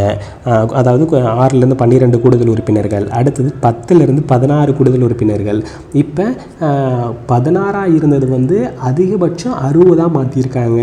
மத்திய சட்டமன்றம்னா என்னென்னு தெரியணும். மத்திய சட்டமன்றம் மத்திய சட்டமன்றமாக மாற்றிருக்காங்க. வைஸ்ராயி நிர்வாக குழு. வைஸ்ராயி ஒரு ஆள் நிர்வாக குழுவில் முன்ன 4 பேர் முன்ன ஆலோசனை குழுவாக இருந்தது தான் இப்போ நிர்வாக குழுவாக மாறி இருக்குது. 1+5 இப்போ இருக்காங்க. இப்போ அதைத்தான் வந்து அப்புறம் அவங்களுக்கு கூடுதல் உறுப்பினர்கள் வந்து ஃபஸ்ட்டு 6 முதல் 12 இருந்தாங்க. அடுத்தது 10லேருந்து 16 இருந்தாங்க. இப்போ வந்து 60 மாற்றிருக்காங்க அப்படின்னு தெரிஞ்சுக்கணும். ஓகேங்களா? இது ஒரு ஆர்டராக இந்த 3 ஆக்டில் தான் சொல்லியிருப்பாங்க. அந்த நிர்வாக குழு, மத்திய சட்டமன்றம்லாம் மாற்றினதை. இந்திய கவுன்சில் சட்டம் 61லேருந்து பிடிச்சோம்னாவே டக்குன்னு வந்துடலாம். 61. ஓகேங்களா? அடுத்தது இந்த 60 மாற்றப்பட்டதா. இதில் 27 நபர்கள் வந்து தேர்ந்தெடுக்கப்பட்டவர்களாகவும் மீதமுள்ள நியமன முறையில் வந்து நியமிக்கப்பட்டாங்க அப்படின்னு சொல்கிறாங்க. இந்த 60 வந்து ஸ்ப்ளிட் பண்ணுறாங்க. எப்படி பண்ணுறாங்க அப்படின்னா 27-33 பண்ணுறாங்க. 27-33. இந்த 27 நபர்கள் வந்து தேர்ந்தெடுக்கப்பட்டவர்களாகவும் மீதமுள்ளவர்கள் நியமனமும் பண்ணுறாங்க. ஓகேவா? மத்திய சட்டமன்றத்தில் கூடுதல் உறுப்பினர்களுக்கு மட்டும்தான் 60 உறுப்பினர்கள். அந்த 60 உறுப்பினர்களை வந்து அது வந்து நான் அஃபிஷியல்ஸ் மெம்பர்ஸ் அப்படின்னு சொல்லுவாங்க. அதில் வந்து 27 பேரை வந்து தேர்ந்தெடுக்கிறாங்க. ஓகேங்களா? 33 பேரை வந்து நியமனம் பண்ணுறாங்க. முதன் முறையாக முஸ்லீம்களுக்கு வகுப்பு வாரிய பிரதிநிதித்துவம் வந்து கொண்டு வரப்பட்டு முஸ்லீம்களுக்கு தனி தொகுதி வந்து ஒதுக்கீடு செய்யப்பட்டுச்சு. இது ரொம்ப முக்கியம். ஓகேங்களா? முஸ்லீம்களுக்கு தனி தொகுதி கொடுத்ததெல்லாம் கொஸ்டின் வந்து டிஎன்பிசியில் அடிச்சு நொறுக்கின கொஸ்டின். முதலாக முஸ்லீம்களுக்கு வந்து வகுப்பு வாரிய பிரதிநிதித்துவம் வந்து கொடுக்கப்பட்டுச்சு. ஓகேங்களா? முஸ்லீம்களுக்கு தனித்தொகுதி வந்து ஒதுக்கீடு செய்யப்பட்டுச்சு. இந்த தனித்தொகுதி ஒதுக்கீடு நமக்கு எலெக்ஷனே வந்து 1920 தான் நம்ம டைரக்ட் எலெக்ஷன். இதெல்லாம் மறைமுகம். இங்கே கீழே பார்த்தோம் இல்லைங்களா? 1892 வந்து மறைமுகமாக வந்து தேர்ந்தெடுக்கிறாங்க அப்படின்னு. அந்த 27 நபர்கள் தேர்ந்தெடுக்கிறவங்க முன்னாடி மேலே பாயிண்டில் பார்த்தோம்ல, அதோட கண்டினியூட்டி தான் இது. அந்த 27 நபர்களுக்காக 27 நபர்கள் 6 பேர் வந்து முஸ்லீம்களுக்கு வந்து கொடுத்துருப்பாங்க. தனி தொகுதி அப்படின்னா என்னென்னா அங்கே முஸ்லீம் தான் நிற்க முடியும், முஸ்லீம் தான் ஓட்டும் போட முடியும். இது பிரித்தாள் கொள்கையின் உச்சபட்சம் அப்படின்னு இதை சொல்லுவாங்க. ஓகேங்களா? நமக்கு பிரித்தாளும் கொள்கை 1905 வங்க பிரிவினையே இது நல்லா தெரியும்ல. இந்த பிரித்தாளும் அதாவது வங்க பிரிவினையில் சுதேசி இயக்கம் வந்து ஒரு ரொம்ப பீக்கில் இருக்கிறப்போ என்னடா இவங்க 2 பேரும் இவ்வளோ இந்துக்களும் முஸ்லீம்களும் இவ்வளோ ஒத்துமையாக இருக்காங்க அப்படின்ட்டு அதோட பீக்கு தான் இந்த மிண்டோ மார்லி சீர்திருத்தம், முஸ்லீம்களுக்கு தனித்தொகுதி கொடுத்தது அப்படின்னு சொல்லுவாங்க. அதே மாதிரி சலீமுல்லா கான் அந்த முஸ்லீம் லீக் 1906 வந்து உருவாக்கியிருப்பாங்களே, அவங்களுமே முஸ்லீம் லீக் ஆரம்பித்ததோனே அதில் வந்து தனித்தொகுதி வந்து கேட்டிருப்பாங்க. ஓகேங்களா? தனித்தொகுதி வந்து எங்களுக்கு வேணும். இந்துக்கள் வந்து பெரும்பான்மையான இருக்கிற நாட்டில் வந்து இப்போ நாங்கள் வந்து தனியாக நின்னா ஜெயிக்க முடியாது. ஓகேங்களா? இந்துக்கள் வந்து பெரும்பான்மையாக இருக்கிற நாட்டில் அப்பயே வந்து இந்துத்துவத்தை பற்றி முஸ்லீம் லீக் வந்து பேசியிருக்கோம். பெரும்பான்மையான இருக்கிற நாட்டில் வந்து நாங்கள் வந்து நின்னா ஜெயிக்க முடியாது, எங்களுக்கான பிரதிநிதிகளை வந்து நாங்கள் கொண்டு வர முடியாது. ஸோ அதனால எங்களுக்கு தனித்தொகுதி வேணும் அப்படின்னு முஸ்லீம் லீக் வந்து கேட்டிருக்கோம். ஸோ இதை ஒரு காரணமாகவே வச்சுக்கிட்டு இதை வந்து கொண்டு வந்திருப்பாங்க. ஓகேங்களா? முஸ்லீம் லீக் முஸ்லீம்களுக்கு தனித்தொகுதி வந்து ஒதுக்கீடு பண்ணியிருப்பாங்க. பெரிய மாகாண சட்டமன்றங்களில் கூடுதல் உறுப்பினர்களின் எண்ணிக்கை 50 உயர்த்திய சட்டம் இதுவாகும் அப்படின்னு சொல்கிறாங்க. பெரிய மாகாணம் அப்படின்னா லைக் சென்னை, பாம்பே, நம்ம இதெல்லாம் ஃபஸ்ட்டு மறுபடியும் பார்க்கலாம். முதன்முறையாக முஸ்லீம்களுக்காக வகுப்பு வாரிய பிரதிநிதித்துவம் வந்து கொண்டு வரப்பட்டு முஸ்லீம்களுக்கு தனித்தொகுதி ஒதுக்கப்பட்டுச்சு. பெரிய மாகாண சட்டமன்றங்களில் கூடுதல் உறுப்பினர்களின் எண்ணிக்கை வந்து 50 உயர்த்திய சட்டம் இதுவாகும். வரவு செலவு அறிக்கை மற்றும் பொதுமக்களின் நலன் குறித்த விவகாரங்களில் விவாதம் செய்யவும் தீர்மானம் நிறைவேற்றவும் சட்டமன்றங்களுக்கு அதிகாரம் வந்து வழங்கப்பட்டுச்சு. ஓகேங்களா? வரவு செலவு அறிக்கை மற்றும் பொதுமக்களின் நலன் குறித்த விவகாரங்களில் விவாதம் செய்யவும் தீர்மானம் நிறைவேற்றவும் சட்டமன்றங்களுக்கு வந்து அதிகாரம் வந்து வழங்கப்பட்டுச்சு அப்படின்னு சொல்கிறாங்க. தலைமை ஆளுநர் நிர்வாக குழுவில் முதல் முறையாக ஒரு இந்தியர் சட்ட உறுப்பினராக நியமிக்கப்பட்டார். அவ்வாறு நியமிக்கப்பட்ட முதல் நபர் வந்து SP சின்ஹா, சத்யேந்திர பிரசன்ன சின்ஹா அப்படின்னு சொல்லுவாங்க. சத்யேந்திர பிரசன்ன சின்ஹா அவர் பேர்.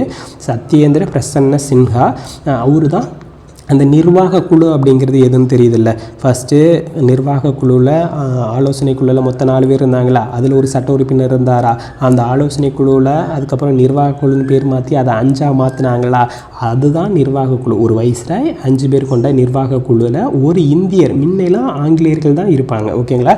ஆங்கிலேயர்கள் இருந்த அந்த நிர்வாக குழுவிலேயே வந்து கூடுதல் உறுப்பினர்கள் இல்லை, நிர்வாக குழுவிலேயே வந்து ஒரு இந்தியர் வந்து சட்ட உறுப்பினர் வந்து நியமிச்சிருக்காங்க. அவ்வாறு நியமிக்கப்பட்ட முதல் நபர் வந்து எஸ்பி சின்ஹா. எஸ்பி சின்ஹா அப்படின்னு சொல்கிறாங்க. எஸ்பி சின்ஹானா சத்யேந்திர பிரசன்ன சின்ஹா அப்படின்னு போட்டிருக்காங்க. இங்கிலாந்து பாராளுமன்றத்தில் பொதுமக்கள் அவையில் உறுப்பினரான 2வது இந்திய நபர் இவர் எஸ்பி சின்ஹா அப்படின்னு சொல்கிறாங்க. முதல் இந்திய நபர் தாதாபாய் நவ்ரோஜி. தாதாபாய் நவ்ரோஜி இங்கிலாந்து பாராளுமன்றத்தில் பொதுமக்கள் அவையில் உறுப்பினரான 2வது நபர் எஸ்பி சின்ஹா.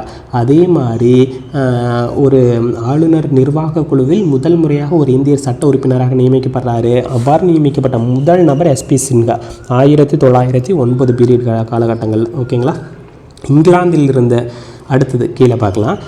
இங்கிலாந்திலிருந்து இந்திய கவுன்சிலிலும் இங்கிலாந்திலிருந்து இந்திய கவுன்சிலும் 2 இந்தியர்கள் வந்து இடம் பெற்றிருக்காங்க அப்படின்னு சொல்கிறாங்க இந்த லைனில். இங்கிலாந்திலிருந்து இந்திய கவுன்சில் எங்கே இருக்குன்னு நம்ம பார்த்தோம்ல, அரசு செயலர் இல்லைன்னா அயலுறவு செயலர்னு அழைக்கப்படுற ஒரு ஆள் இருப்பார். அவருக்கு ஹெல்ப் பண்ணுறதுக்கு 5 பேர் இருப்பாங்க. அப்படி 5 இங்கிலாந்துலேயே இருக்காங்க ஓகேங்களா. இங்கிலாந்தில் இருந்துக்கிட்டு இந்தியாவுக்கான சட்டங்களை வந்து உருவாக்கக்கூடிய ஆட்கள் தான் அவங்க அமைச்சரவையில் இடம்பெறக்கூடியவர் தான் அந்த வெளியுறவு செயலர். அப்படி இருக்கக்கூடிய அந்த 1+15 2 இந்தியர்கள் வந்து இடம்பெற்றிருக்காங்க அப்படின்னு சொல்கிறாங்க ஓகேங்களா. இங்கே வைஸ்ராய் நிர்வாக குழுவில் வந்து எஸ்பி சின்ஹா முதலாக ஒரு இந்தியரை வந்து போட்டிருக்காங்க. அடுத்தது இங்கிலாந்தில் இருக்கிற இந்திய கவுன்சில்லையுமே வந்து ஒரு 2 இந்தியர்கள் வந்து இடம்பெற்றிருக்காங்க. அப்படி இருந்தவங்க யார் அப்படின்னா கேபி குப்தா, சையத் உசேன் பில்கிராமி அப்படின்னு சொல்கிறாங்க. நெட்டில் தான் இருந்துச்சு, இதோட சோர்ஸ் எந்த அளவுக்கு உண்மைன்னு தெரில. பட் ஆனால் அந்தளவுக்கு தேவையா அப்படின்னா தெரிஞ்சுக்கலாம் ஓகேங்களா. இங்கிலாந்திலிருந்து இந்திய கவுன்சிலிலும் 2 இந்தியர்கள் வந்து இடம்பெற்றிருக்காங்க. ஃபஸ்ட் அந்த 2 இந்தியர்கள் யாருன்னா கேஜி குப்தா, சையத் உசேன் பில்கிராமி அப்படின்னு சொல்கிறாங்க. அடுத்தது பம்பாய் மற்றும் சென்னை மாகாணங்களில் நிர்வாக குழு உறுப்பினர்களின் எண்ணிக்கை 2 பம்பாய் மற்றும் சென்னை மாகாணங்களில் நிர்வாக குழு உறுப்பினர்களின் எண்ணிக்கை 2 4ஆக வந்து உயர்த்தப்பட்டுச்சு அப்படின்னு சொல்கிறாங்க ஓகேங்களா. இது வந்து நம்ம அந்த 4லிருந்து 5ஆக மாற்றினாங்க நிர்வாக குழுவில் அப்படிங்கிற அது வந்து மத்திய வைஸ்ராய்க்கு. இது வந்து நம்ம ஆல்ரெடி அங்கே நான் சொல்லியிருப்பேன், இங்கே கொடுக்கல 2ன்னு கொடுக்கல, ஆனால் 2 பேர் இருக்காங்க. இப்போ வந்து இதை 4ஆக உயர்த்துறாங்க. மிண்டோ மார்லி சீர்திருத்தத்தில் பம்பாய் மற்றும் சென்னை மாகாணங்களில் நிர்வாக குழு உறுப்பினர்கள் எண்ணிக்கை 2லேருந்து 4ஆக மாற்றிட்டாங்க. நமக்கு மேலே ஒரு பாயிண்ட் கொடுத்துருப்பாங்க, பெரிய மாகாண சட்டமன்றங்களில் கூடுதல் உறுப்பினர்கள் எண்ணிக்கை 50 அப்படின்னு சொல்கிறாங்க ஓகேங்களா. கூடுதல் உறுப்பினர்கள் எண்ணிக்கை 50 ஆகவும் நிர்வாக குழுவில் ஒரு ஆளுநர் இருப்பாரா, ஒரு ஆளுநர் இருப்பாரா, அந்த ஆளுநருக்கு கீழே 2 பேர் நிர்வாக குழுவில் இருக்காங்களா. இப்போ அதை வந்து 4ஆக மாற்றுறாங்க இந்த சென்னை பம்பாய்க்கு ஓகேங்களா. தனித்தொகுதி ஒதுக்கும் நடைமுறை இச்சட்டம் பிரதான நோக்கமாக கொண்டதால் இது 1947ஆம் ஆண்டு பிரிவினைக்கு அழைத்து சென்றது அப்படின்னு சொல்கிறாங்க. மிண்டோ பிரபு வகுப்பு வாரிய பிரதிநிதித்துவத்தின் தந்தை என அழைக்கப்படுகிறார். இதுவும் பலதாட்டி கேட்டிருக்காங்க. ரீசெண்ட் டைமில் கேட்காம இருக்கலாம் ஒழிய பழைய எக்ஸாம்லாம் நிறைய கேட்டிருக்காங்க. மிண்டோ பிரபு வகுப்பு வாரிய பிரதிநிதித்துவத்தின் தந்தை கம்யூனல் எலக்டரேட் அப்படின்னு சொல்கிறாங்க. இந்த சட்டம் இங்கிலாந்து அரசாங்கம் பின்பற்றி பிரித்தாளும் கொள்கையின் உச்சக்கட்டமாக பார்க்கப்படுகிறது அப்படின்னு சொல்கிறாங்க. ஃபாலோ பண்ணுவீங்கன்னு நினைக்கிறேன் ஓகேவா. 1 by 1 பார்த்துருக்கோம். 58, 61, 61க்கு அப்புறம் 92, இப்போ 1909 பார்த்துருக்கோம். இப்போ 1919 பார்க்கலாம். மாண்டேகு செம்ஸ்போர்ட் சீர்திருத்தம். அந்த மிண்டோ மாரியில் பார்த்த மாதிரியே இங்கே யார் அயலுறவு செயலர், இங்கே யார் வைஸ்ராய் அப்படின்னு உங்களுக்கு தெரியும் ஓகேவா. அயலுறவு செயலர் அப்படின்னா மாமா வெளியே இருக்கார் மாண்டேகோ, இங்கே வைஸ்ராய் யார் அப்படின்னா செம்ஸ்போர்டு, இங்கே அப்படின்னா இந்தியாவுக்கு அப்படின்னு புரிஞ்சுக்கணும். இந்தியாவிற்கான பிரிட்டிஷ் வெளியுறவு அமைச்சர் எட்வின் மாண்டேகுவும் அரச பிரதிநிதி செம்ஸ்போர்டும் இந்தியாவிற்கான அரசியல் மாற்றங்களை அறிவித்தனர். இது மாண்டேகு செம்ஸ்போர்ட் சீர்திருத்தம் அல்லது 1919ஆம் ஆண்டு இந்திய கவுன்சில் சட்டம் அப்படின்னு அழைக்கப்படுது. இந்த சட்டம் ஏமாற்றத்தையும் அதிருப்தியையும் இருப்பதாக காங்கிரஸ் வந்து தெரிவிக்குது. இச்சட்டத்தின் சிறப்பம்சம் என்ன அப்படின்னா, மாகாண சட்டப்பேரவைகளை பெரும்பான்மையாக தேர்ந்தெடுக்கப்பட்டவர்களுடன் விரிவுபடுத்த இச்சட்டம் வகை செய்தது. மாகாண சட்டப்பேரவைகளை பெரும்பான்மையாக தேர்ந்தெடுக்கப்பட்டவர்களுடன் விரிவுபடுத்த இந்த சட்டம் வந்து வகை செய்தது. இரட்டை ஆட்சியின் கீழ் மாகாண அரசுகளுக்கு நிர்வாகத்தில் அதிக பங்கு வழங்கப்பட்டது. இரட்டை ஆட்சி வந்து அறிமுகப்படுத்துகிறாங்க 1919. அடுத்தது, இரட்டை ஆட்சியின் கீழ் மாகாண அரசுகளுக்கு நிர்வாகத்தில் வந்து அதிக பங்கு வந்து வழங்கப்பட்டுச்சு.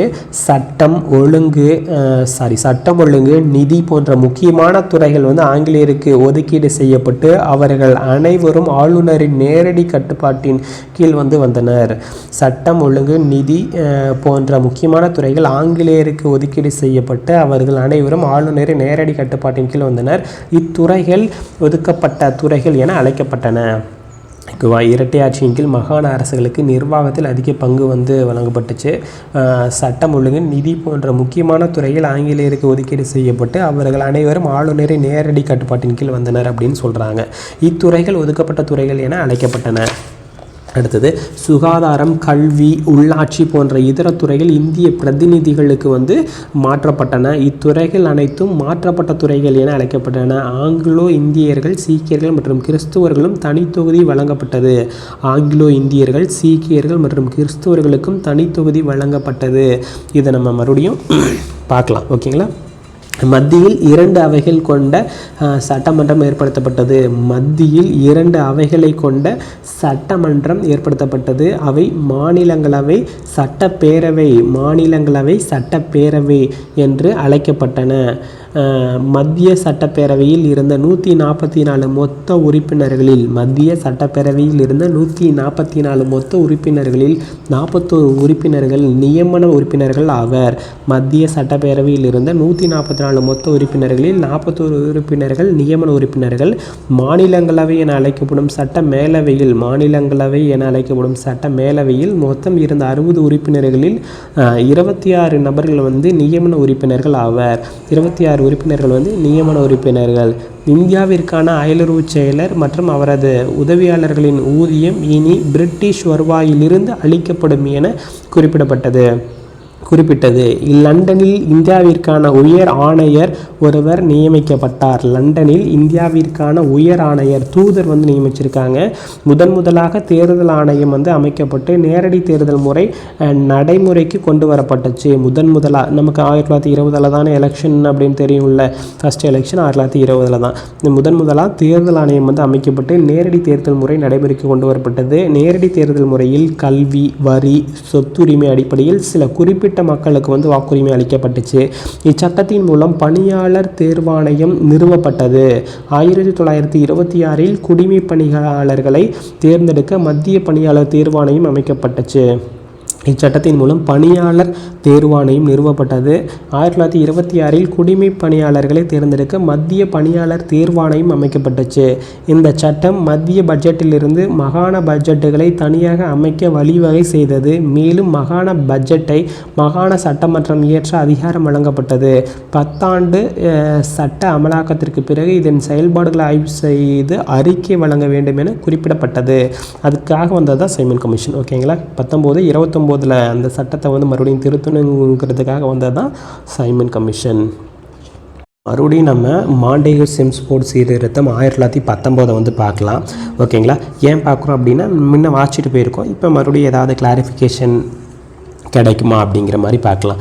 ஒரு கிளாரிஃபிகேஷனுக்காக பார்க்கலாம். ஓகேங்களா? மாண்டேகு செம்ஸ்ஃபோர்டு சீர்திருத்தம் 1919. மாண்டேகு அப்படிங்கிற ஒரு வெளியுறவு அமைச்சர். அடுத்தது செம்ஸ்ஃபோர்டு அப்படிங்கிறவர் வந்து இங்கே இருக்கக்கூடிய வைஸ்ராய் அப்படின்னு பார்த்தோம் இல்லைங்களா? அடுத்தது வேறு என்ன, இரட்டையாட்சி முறை வந்து அறிமுகப்படுத்தப்பட்டுச்சு அப்படின்னு நம்ம பார்த்தோம். இந்த இரட்டையாட்சி முறை அப்படின்னா என்ன அப்படின்னா, மாகாணங்களில் இரட்டையாட்சி முறை, ஒதுக்கப்பட்ட துறைகள், மாற்றப்பட்ட துறைகள் அப்படின்னு 2ஆக வந்து மாற்றிருக்காங்க. அதாவது ஒதுக்கப்பட்ட துறைகள், மாற்றப்பட்ட துறைகள் அப்படின்னு 2ஆக மாற்றிருக்காங்க அப்படின்னு பார்த்தோம் இல்லைங்களா? ஒதுக்கப்பட்ட துறைகள் அப்படின்னா என்ன, மாற்றப்பட்ட துறைகள் அப்படின்னா என்ன? ஒதுக்கப்பட்ட துறைகள் அப்படின்னா நம்ம முன்ன ஆல்ரெடி பார்த்த மாதிரி இங்கே மாகாணங்களில் யார் இருப்பா, ஒரு ஆளுநர் இருப்பார். அவருக்கு நிர்வாக குழுவில் இருந்து 2லேருந்து 4 மாற்றிட்டாங்க நிர்வாக குழு உறுப்பினர்களை அப்படின்னு நம்ம 1909 பார்த்தோம். அப்போ ஒரு ஆளுநர் ப்ளஸ் 4 பேர் அப்படின்னு நம்ம ஒரு நினச்சிக்கலாங்களா? நிர்வாக குழுவில் 1 + 4. அது இல்லாமல் பெரிய மாகாணங்களில் கூடுதல் உறுப்பினர்கள் எண்ணிக்கை 50 மாற்றிட்டாங்க அப்படின்னு நம்ம ஒரு பாயிண்ட் பார்த்தோம் 1909. ஓகேங்களா? அப்போ 1 ஒரு ஆளுநர் ப்ளஸ் 4 பேர் அவர் நிர்வாக குழுவில். அடுத்தது ஒரு 50 பேர் இருக்காங்கல்ல, அந்த 50 பேர்த்தில் வந்து பாதி பேர் வந்து இந்தியர்கள் இருப்பாங்க, மீதி பேர் வந்து ஆங்கிலேயர்கள் இருப்பாங்க. அதில் இருக்கிற இப்போ ஃபார் எக்ஸாம்பிள் நம்ம 50 வந்து 25 பிரிச்சுக்கலாம் அப்படின்னா வச்சுக்க, ஒரு 25 பேர் வந்து ஆங்கிலேயர் இருக்காங்க, 25 பேர் வந்து இந்தியர்கள் இருக்காங்க அப்படின்னா அந்த 25 பேர் வந்து ஆங்கிலேயர்களா அவங்கள வந்து ஆளுநர் வந்து தன்னோட நேரடி கட்டுப்பாட்டுக்குள்ளே வச்சுக்கிறாரு. ஓகேங்களா? நேரடி கட்டுப்பாட்டுக்குள்ளே வச்சுக்கிட்டு அவங்களுக்கு சில துறைகள்லாம் இலாக்கா முறையில் துறைகள் வந்து ஒதுக்குறாங்களா? இலாக்கா முறை பார்த்தோமா 1859 1859 வந்து கொண்டு வந்தார் கானிங் பிரபு இலாக்கா முறை அப்படின்னு. அந்த இலாக்கா முறையின்படி வந்து இப்போ வந்து தனித்தனியாக ஆங்கிலேயர்களுக்கு தனியாக, முன்ன வந்து இப்படி ஆங்கிலேயர்களுக்கு இந்த ஒதுக்கப்பட்ட துறைகள் மாற்றப்பட்ட துறைகள்னு எதுவும் பேரெல்லாம் கிடையாது. ஆனால் பொதுவாக வந்து துறைகளை வந்து ஒதுக்கி கொடுத்தாங்க. இப்போ வந்து ஒதுக்கப்பட்ட துறைகள் மாற்றப்பட்ட துறைகள் அப்படிங்கிற ஒரு கான்செப்டே சொல்கிறாங்க. ஓகேங்களா? ஒதுக்கப்பட்ட துறைகள் ஆங்கிலேயர்களுக்கு வந்து முக்கியமானது காவல்துறை, சிறைச்சாலை, நில வருவாய், நீர்ப்பாசனம், நிதித்துறை, பாதுகாப்பு, ரொம்ப முக்கியமானதெல்லாம் வந்து ஆங்கிலேயர்களுக்கு வந்து ஒதுக்குறாங்க. அவங்க வந்து ஆளுநரோட நேரடி கட்டுப்பாட்டில் வந்து இருப்பாங்க. அடுத்தது இந்தியர்களுக்கு ஒதுக்கப்பட்டது வந்து மாற்றப்பட்ட துறைகள் அப்படின்னு சொல்கிறாங்க. ஓகேங்களா? அடுத்தது இது வந்து மாகாணங்களில் இரட்டையாட்சி முறை அப்படின்னா இதுதான். மாகாணங்களில் இரட்டையாட்சி முறைனா மாற்றப்பட்ட துறைகள், ஒதுக்கப்பட்ட துறைகள்னு 2ஆக பிரிக்கிறாங்க. ஆளுநர் நிர்வாக குழு, அடுத்தது வந்து ஒரு 50 பேர் இருக்காங்க அப்படின்னா அதில் வந்து அந்த 50 பேர்த்தில் வந்து ஆங்கிலேயர்களுக்கு தனியாக, இந்தியர்களுக்கு தனியாக பிரிக்கிறாங்க. ஆங்கிலேயர்களுக்கு வந்து ஆளுநரோட நேரடி கட்டுப்பாட்டில் இருப்பாங்க. அப்படி இருக்கிறவங்களுக்கு ஒதுக்கப்பட்ட துறை. நம்ம இந்தியர்களுக்கு மாற்றப்பட்டது வந்து மாற்றப்பட்ட துறை. ரொம்ப முக்கியமானது இல்லாமல் ஒரு நார்மலாக கல்வி, பொதுப்பணி, உள்ளாட்சி, பொது சுகாதாரம், துப்புரவு, வனங்கள் முக்கியமாக நம்மக்கிட்ட தான் இருந்துச்சு அப்படின்னு நீங்கள் ஞாபகம் வச்சுக்கணும். வேளாண்மை, தொழில்கள், மீன் வளம், இதெல்லாம் ஸ்கூல் புக்லேயும் இருக்கும். ஓகேங்களா? இதெல்லாம் வந்து மாற்றப்பட்ட துறைகள் அப்படின்னு சொல்கிறாங்க. அடுத்தது வேறு என்ன சொல்கிறாங்க? மத்தியில் வந்து 2 அவைகள் கொண்ட சட்டமன்றம் வந்து ஏற்படுத்தப்பட்டுச்சு அப்படின்னு சொல்கிறாங்க. இப்போ இருக்கிற நம்ம நாடாளுமன்றத்தை நம்ம ஞாபகம் வச்சுக்கிட்டோம் அப்படின்னா, நாடாளுமன்றத்தில் கீழவை, மேலவை அப்படின்னு இருக்குல்ல. இப்போ மக்களவை, மாநிலங்களவை. அப்போயே என்ன இருந்திருக்கு? 1919 பீரியடில் மாநிலங்களவை, சட்டப்பேரவை, கீழவை வந்து சட்டப்பேரவை அப்படின்னு சொல்கிறாங்க, மாநிலங்களவை, சட்டப்பேரவை அப்படின்னு 2 இருந்திருக்கு. மத்திய சட்டப்பேரவையில் இருந்த 144 மொத்த உறுப்பினர்களில் மத்திய சட்டப்பேரவையில் இருந்த மத்தியில் 2 இருந்திருக்கு. சட்டப்பேரவை 1, மாநிலங்களவை 1. அதில் சட்டப்பேரவை சொல்கிறாங்க. சட்டப்பேரவையில் 144 மொத்த இடங்களில் வந்து 41 உறுப்பினர்கள் வந்து நியமன உறுப்பினர்கள் அப்படின்னு சொல்கிறாங்க.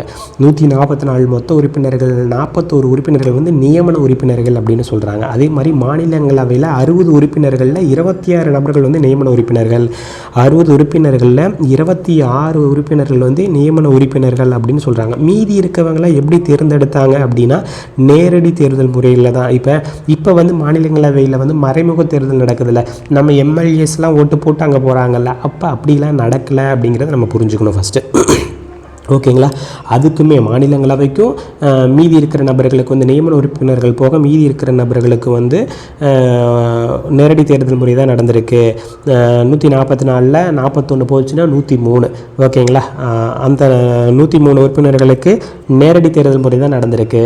அடுத்தது வந்து இங்கே 60ல் 26 போக மீதி இருந்த நபர்களுக்கு வந்து நேரடி தேர்தல் முறை தான் நடந்திருக்கு அப்படிங்கிறத நம்ம புரிஞ்சுக்கணும். சட்டப்பேரவையை விட அதாவது மாநிலங்களவை இருக்குல்ல, சட்டப்பேரவைக்கு நடந்த தேர்தலை விட மாநிலங்களவைக்கு நடந்த தேர்தல் வாக்களிக்கக்கூடிய 2க்குமே ஒரே மாதிரியான தேர்தல் முறை கிடையாது. ஓகேங்களா? இங்கே ஒரு குறிப்பிட்ட தகுதியும் வாக்களிக்கிறவங்களுக்கான தகுதியும், அங்கே மாநிலங்களவைக்கு வந்து உயர் பிரபுக்கள், நிலப்பிரபுக்கள் குடும்பங்களை சேர்ந்தவங்களுக்கு தான் அங்கே வாக்களிக்கவே உரிமை இருந்துச்சு அப்படிங்கிறத நம்ம புரிஞ்சுக்கணும். ஓகேங்களா? இந்தியாவிற்கான அயலுறவு செயலர் மற்றும் அவரது உதவியாளர்களின் ஊதியம் வந்து இனி பிரிட்டிஷ் வருவாயிலிருந்து அளிக்கப்படும் அப்படின்னு சொல்கிறாங்க. இந்தியாவிற்கான அயலுறவு செயலர், நம்ம ஃபஸ்ட் அயலுறவு செயலர் சார்லஸ் வுட் பார்த்தோம்ல, அவரது உதவியாளர்கள் 5 பேர் இந்திய கவுன்சில், ஓகேங்களா, 1+15 பார்த்தோம்ல, அவங்களுக்கான ஊதியம் வந்து பிரிட்டிஷ் வருவாயிலிருந்து அளிக்கப்படும் சொல்கிறாங்க. லண்டனில் இந்தியாவிற்கான உயர் ஆணையர் ஒருவர் நியமிக்கப்பட்டார். லண்டனில் இந்தியாவிற்கான உயர் ஆணையர் ஒருவர் நியமிக்கப்பட்டார் அப்படின்னு சொல்கிறாங்க. முதலாக தேர்தல் ஆணையம் அமைக்கப்பட்டு நேரடி தேர்தல் முறை வந்து நடைமுறைக்கு கொண்டு வரப்பட்டுச்சு. தேர்தல் ஆணையம் அமைக்கப்பட்டு நமக்கு தான் ஃபஸ்ட் எலெக்ஷன் எப்போன்னு தெரியும்ல, லண்டனில் இந்தியாவிற்கான உயர் ஆணையர் வந்து நியமிக்கப்படுறாங்க. முதலாக தேர்தல் ஆணையம் அமைக்கப்பட்டு நேரடி தேர்தல் முறை நடைமுறைக்கு வருது. நேரடி தேர்தல் முறையில் கல்வி, வரி, சொத்துரிமை அடிப்படையில் சில குறிப்பிட்ட மக்களுக்கு மட்டும் வந்து வாக்களிக்கிறதுக்கு இது இருக்குது அப்படின்னு சொல்கிறாங்க. இச்சட்டத்தின் மூலம் பணியாளர் தேர்வாணையம் நிறுவப்பட்டுச்சு அப்படின்னு சொல்கிறாங்க. இச்சட்டத்தின் மூலம் பணியாளர் தேர்வாணையம் நிறுவப்பட்டுச்சு. 1926 குடிமை பணியாளர்களை தேர்ந்தெடுக்க மத்திய பணியாளர் தேர்வாணையம் அமைக்கப்பட்டுச்சு. குடிமை பணியாளர்களை தேர்ந்தெடுக்க மத்திய பணியாளர் தேர்வாணையம் வந்து அமைக்கப்பட்டுச்சு. இந்த சட்டம் மத்திய பட்ஜெட்டிலிருந்து மாகாண பட்ஜெட்டுகளை தனியாக அமைக்க வழிவகை செய்தது. மேலும் மாகாண பட்ஜெட்டை மாகாண சட்டமன்றம் இயற்ற அதிகாரம் வழங்கப்பட்டது. 10 ஆண்டு சட்ட அமலாக்கத்திற்கு பிறகு இதன் செயல்பாடுகள் ஆய்வு செய்யப்படும் அப்படின்னு சொல்லுது இந்த சட்டம். அடுத்தது வந்து இந்திய அரசு சட்டம் 1935. இந்திய அரசு சட்டம் 1935 என்ன சொல்லுது அப்படின்னு பார்க்கலாங்களா? இதோட பேக்ரவுண்ட் என்ன அப்படின்னா, சைமன் கமிஷன் அறிக்கை, 3 வட்டமேசை மாநாடுகள், அடுத்தது 1933 வெல்லிங்டன் பிரபு வெளியிட்ட வெள்ளை அறிக்கை, இதன் அடிப்படையில் தான் வந்து இந்த சட்டத்தை வந்து கொண்டு வராங்க. சைமன் கமிஷனோட அறிக்கை, 3 வட்டமேசை மாநாடுகள் மற்றும் 1933 இவர் வெல்லிங்டன் பிரபு வெளியிட்ட வெள்ளை அறிக்கை, இதன் அடிப்படையில் 321 பிரிவுகளையும் 10 அட்டவணைகளையும் கொண்டதாக இந்த சட்டத்தை வந்து உருவாக்குறாங்க. ஓகேங்களா? இச்சட்டம் 321 பிரிவுகள் 10 அட்டவணை வந்து இருந்துச்சு அப்படின்னு சொல்கிறாங்க. இந்த அளவுக்கு டெப்த்தாக நம்ம குரூப் 2 வரைக்கும் கேட்டதில்லை, குரூப் 1 கேட்குறாங்களான்னு தெரில, தெரிஞ்சுக்கலாம். ஓகேங்களா? 321 பிரிவுகளையும் 10 அட்டவணையும் வச்சுருந்துச்சு அப்படின்னு சொல்கிறாங்க இந்த ஆக்டு. அடுத்தது வந்து அதிகார பகிர்வு வந்து 3 வந்து வச்சுருக்காங்க.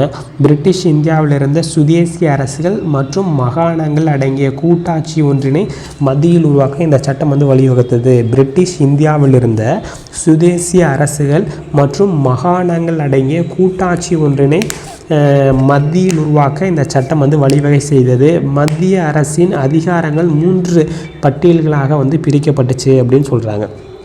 மத்திய பட்டியல், கூட்டாட்சி பட்டியல் 59 துறைகள், மாகாண பட்டியல் 54, பொதுப்பட்டியலில் 36. 59, 54, 36 மத்திய பட்டியல், மாகாண பட்டியல், பொதுப்பட்டியல் 59, 54, 36, 59, 54, 36 இது வந்து இருந்திருக்கு.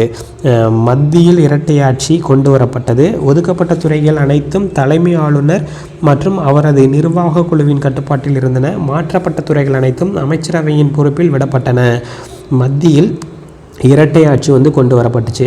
அதாவது மாகாணத்தில் இருக்கிற இரட்டையாட்சியை நீக்கிட்டு மத்தியில் வந்து இரட்டையாட்சி இப்போ 1935, அப்போ வந்து 1919 மாகாணத்தில் இரட்டையாட்சி. ஓகேங்களா? மாற்றப்பட்ட துறைகள், ஒதுக்கப்பட்ட துறைகள். இப்போ மத்தியில் இரட்டையாட்சி வந்து கொண்டு வராங்க. ஒதுக்கப்பட்ட துறைகள் அனைத்தும் தலைமை ஆளுநர் மற்றும் அவரது நிர்வாக குழுவின் கட்டுப்பாட்டில் இருந்துச்சு. ஓகேங்களா?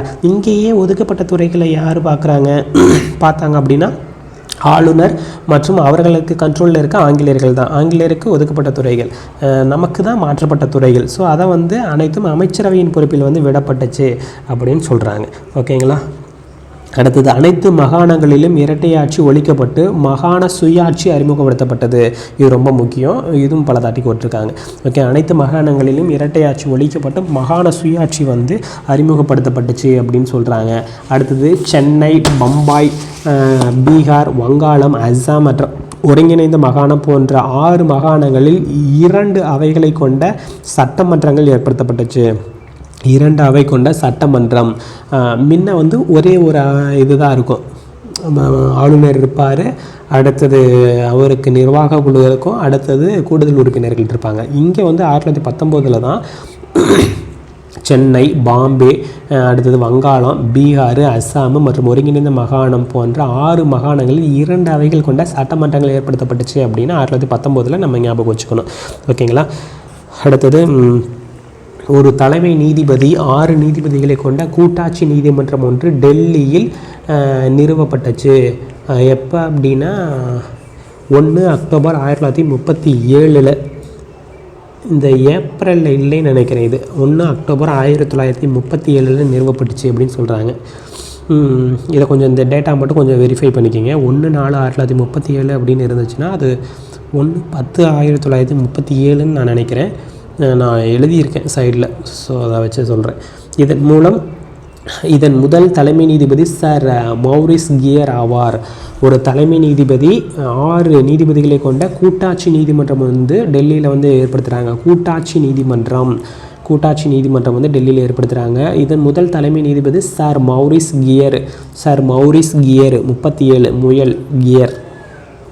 ஓகேவா. 37 கியர் மௌரிஸ் கியர்.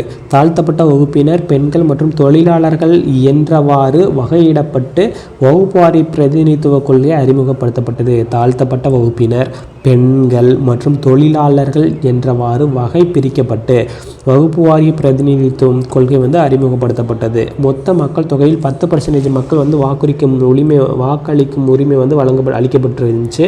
இச்சட்டம் 1/4/1935 மத்திய ரிசர்வ் வங்கி அமைய வழிவகுத்துச்சு அப்படின்னு சொல்கிறாங்க. 1 ஏப்ரல் 1935. ஓகேங்களா. மத்திய ரிசர்வ் வங்கி அமைய வழிவகை செய்தது. 34 ஆக்ட் படி 35 ரிசர்வ் வங்கி அமைக்கிறாங்க, RBI. 1935ஆம் ஆண்டு அரசு சட்டத்தின் மறுபதிப்பு தான் இன்றைய இந்திய அரசியலமைப்பு சட்டமாகும். 1935ஆம் ஆண்டு அரசு சட்டத்தின் மறுபதிவு தான் இன்றைய இந்திய அரசியலமைப்பு சட்டமாகும். இந்த இதை வந்து டிபிஎஸ்பிக்கு ரிலேட்டடாக இது டிபிஎஸ்பி வந்து எது மாதிரி இருக்குது அப்படின்னா 1935ஆவது சட்டத்தின்படிங்கிற மாதிரி டிபிஎஸ்பிக்கு முன்னாடி இருக்கிற ஒரு பேரால லக்ஷ்மிகாந்தில் இருக்கும். ஸோ அதை வந்து ஒரு தாட்டி கொஸ்டினாக கேட்டிருக்காங்க. ஓகேவா.